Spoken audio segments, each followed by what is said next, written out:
Good evening, everyone. This is going to be a brief update and also a lesson in language. Great title card, huh? It's quite literally a title card. I'll give a brief update.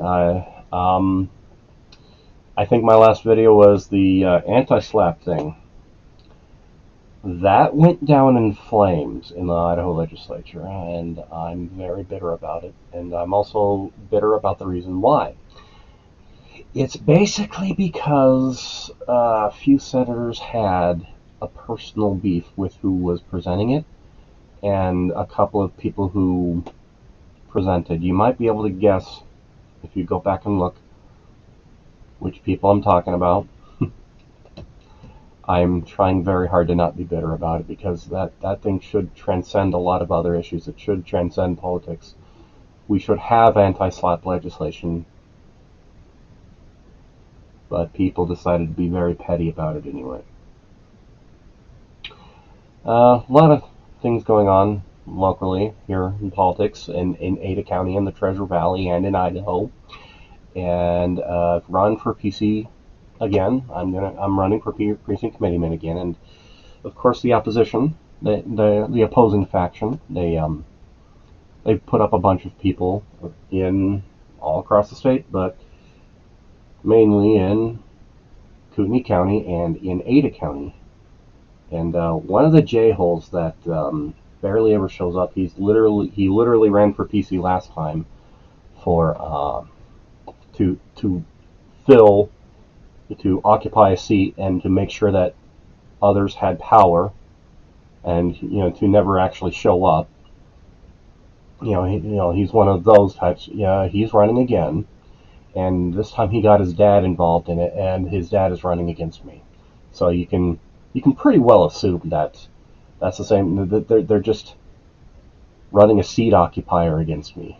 I mean, not only is that a tacit admission that your policies suck, but that you are very petty about who occupies what precinct committeeman seat. So there's that going on. But today I'm going to be recording 2 videos. See, I have to do that. I cannot do that. I have to do that. So, like I said, this video is a lesson in language, and then next video, which I'm going to record and hopefully upload right after,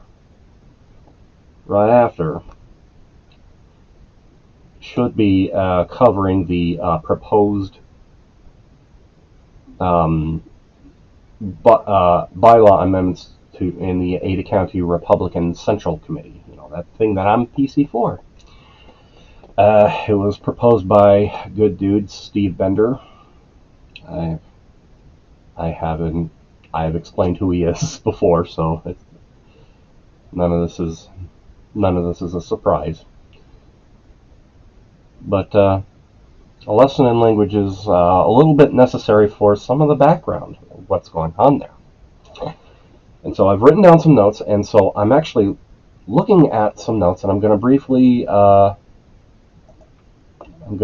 show the bylaw amendment document later. We'll talk about that later. But yeah, we'll have that going on. And so I'm going to transition back. Okay, now let's see if I can find my notes again. All right, so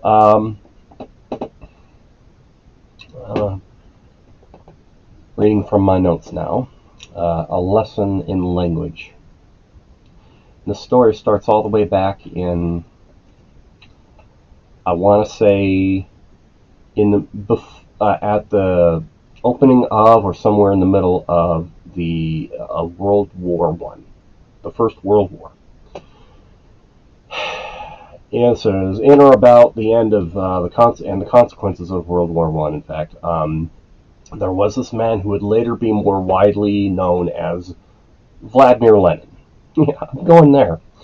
Cutting a bunch of that involved history short, after the fall of the Tsar and his family, the Russian Empire was supposed to transition into more of a democratic provisional government. And I mean democratic as in like democracy, like practical democracy, not democratic as in the major party in the United States. That party hasn't had a whole lot to do with democracy for quite some time, especially since, I want to say a few decades before we took away their slaves.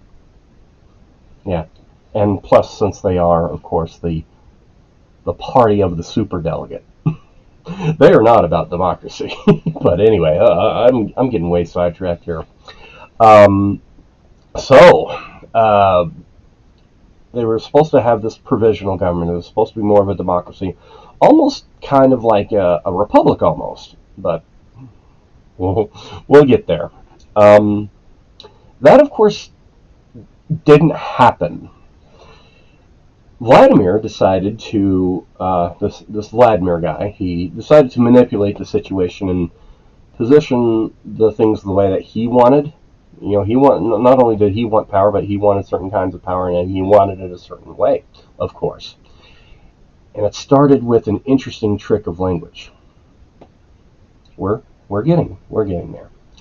In the more leftist and what we would understand today as communist and socialist political activist circles of the time in both in Russia and in Europe, this Vladimir guy wanted his smaller faction to come out on top eventually. Of course, that's a lot of times what people are really in such activities for. They want not only themselves but also their people to come out on top. So, along with some other machinations that he was doing behind the scenes, and he named his faction the Majority. Now, this is well before what people a lot of times know him for, but he called he named his faction the Majority and labeled everyone else who was around at the time in these circles as the minority. However, if you were able to take a poll of everybody who was around in that circumstance at the time, his little faction was most certainly in the minority. Chekist and whatnot. Well, we're getting a little ahead of ourselves. I'm not going to use any of those Russian words yet, at least as far as what is necessary. The system that he brought through this, especially eventually, especially if he wanted to maintain power in the long term, was one of a heavily bureaucratic nature. That's what he was trying to bring to power, along with the ideas of Marxism, socialism, communism, those things. The difference between all of those terms, that's going way off the deep end for the scope of this video. But okay, so we're in the situation where he's trying to bring to power this system of a bureaucratic nature, and so he came up with the council system. Council, council system. At least that's what we would call it in English, but I'm getting ahead of myself. Not only would there be councils and nested councils, kind of like the Russian dolls. The councils over certain areas, so they, one of the ones especially having to do with the murder of the Tsar and his family was the Ural, Ural, at least the way that we would refer to it in English, the Ural Council, and then there were nested councils on top of like one over certain areas, and then there would be the Supreme Council, and not only would there be, but there would also be a lot of these other types of councils that were not over areas but over subjects. That will be relevant later. That will be relevant later. So they had this onerous council system. But this was meant to mimic a republic system. That were already, there were already republics, at least in the modern sense, already public such systems in the world. Major one, of course, being the United States. I mean, this is early 20th century stuff. There was already a well-established republic by the early 20th century. in the United States. So it was meant to mimic the republic system, but it was very much designed to be onerous and oppressive. This was to keep the people in line. That's not only to keep the people in line, but to keep himself and his people in power.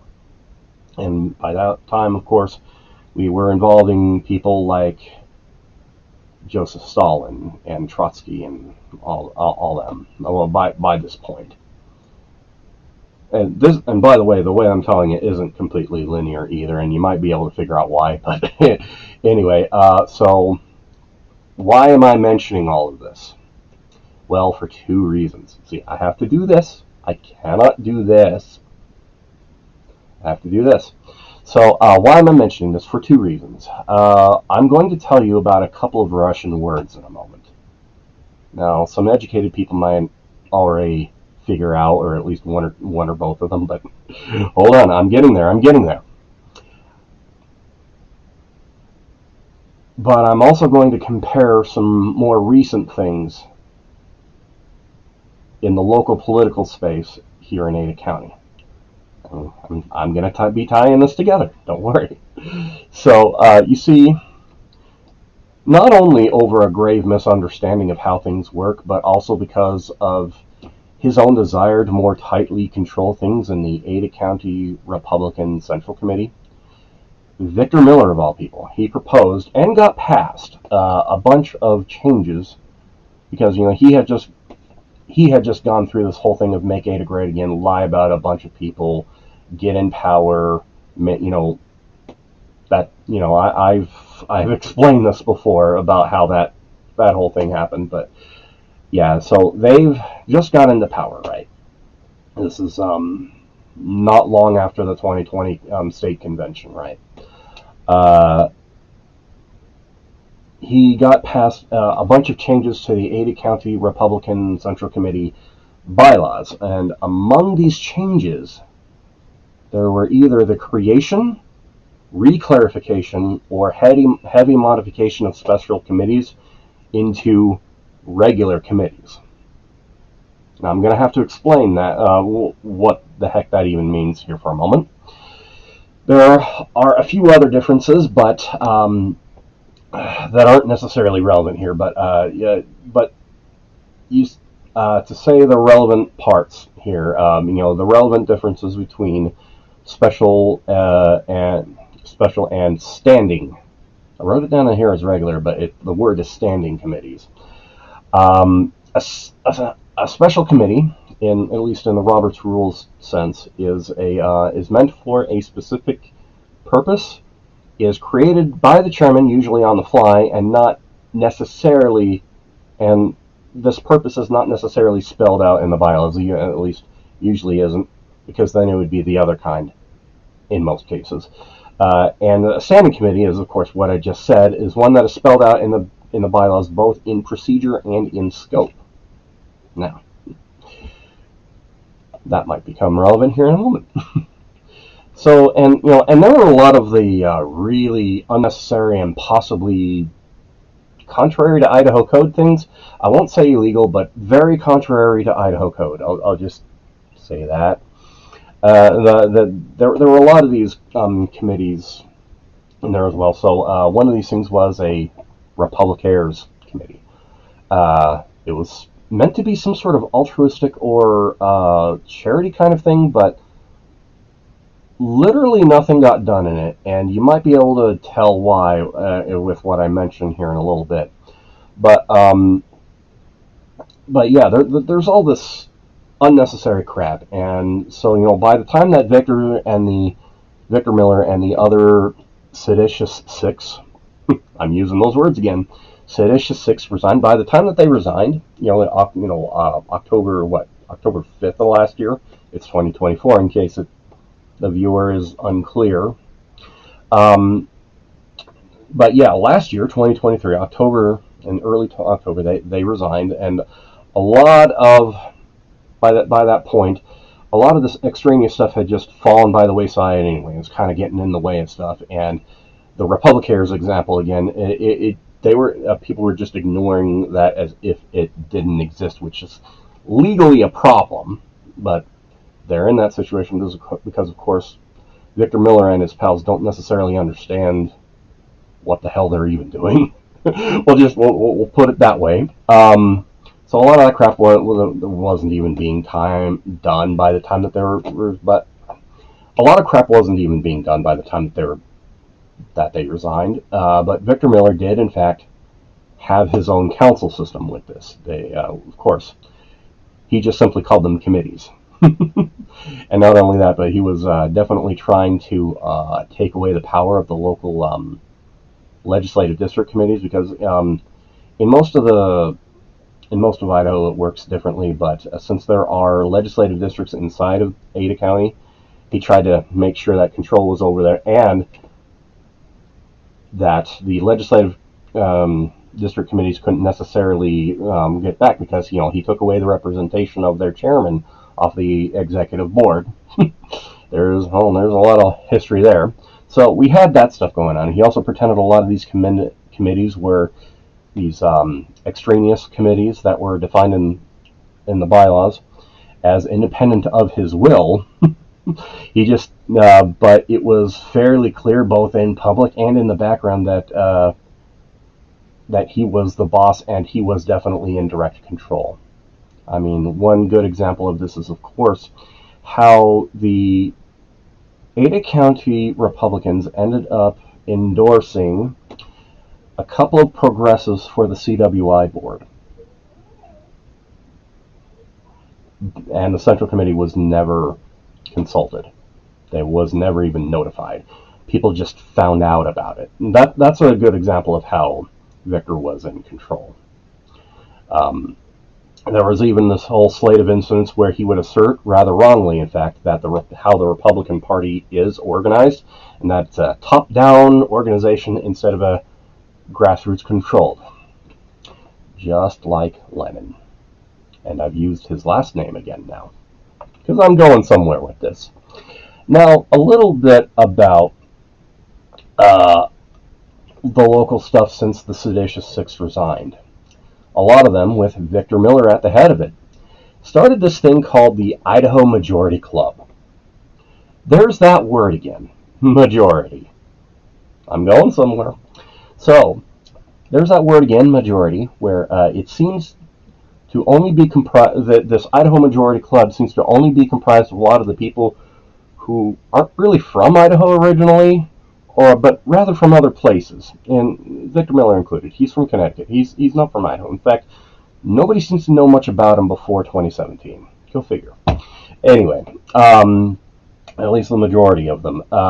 They espouse a lot of views and positions that are not of the majority of the Republican Party, or at least not of their voters, or Idahoans even at large, and they do this while complaining about the Idaho Republican platform, and complaining about some non-existent purity tests. It's basically the same linguistic trick, and I'll cement that here in a moment.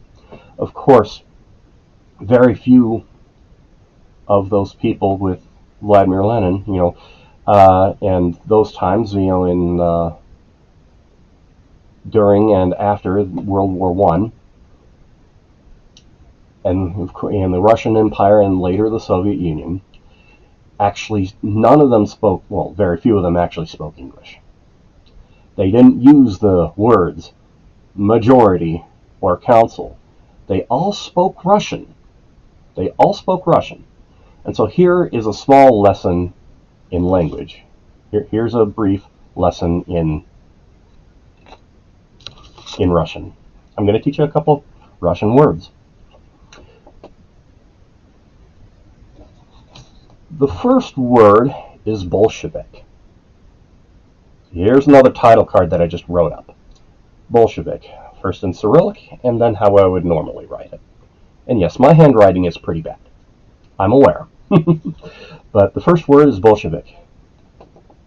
The word Bolshevik means majority. Or in most contexts, it means one who is in the majority. Victor Miller literally did the same switcheroo that Vladimir Lenin did.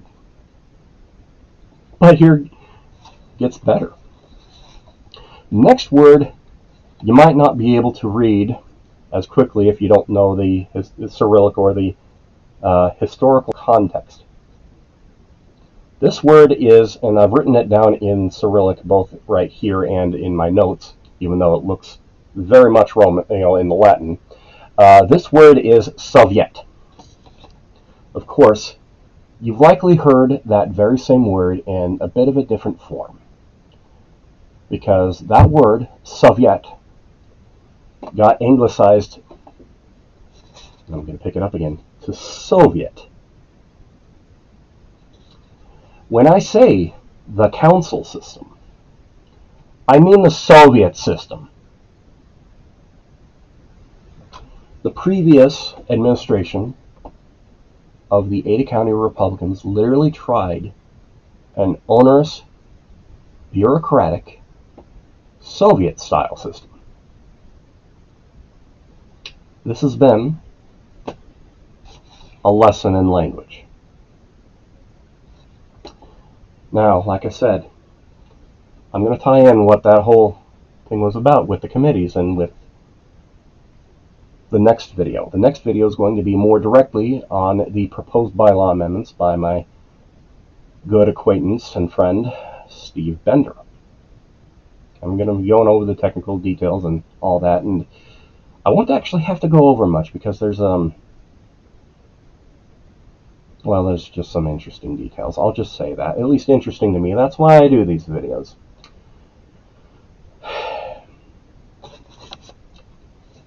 Victor Miller literally tried to transform the Republican Party from what it was into what he wanted it, and he wanted to do so to keep to remain power either with himself or people friendly to him, and he did it via an onerous committee system, or more accurately described as a Soviet system. Now, I've written down here in my notes, I'm supposed to wait a little bit while after transition, so the end of this with that little cardboard lanterns tune, still, there's a reference nobody's come at me with yet. It's going to linger there for a moment, and that's just simply while I'm messing with my computer here. So, but with that, if you don't watch the other video, that's totally fine. But I will wish you all well. Blessings.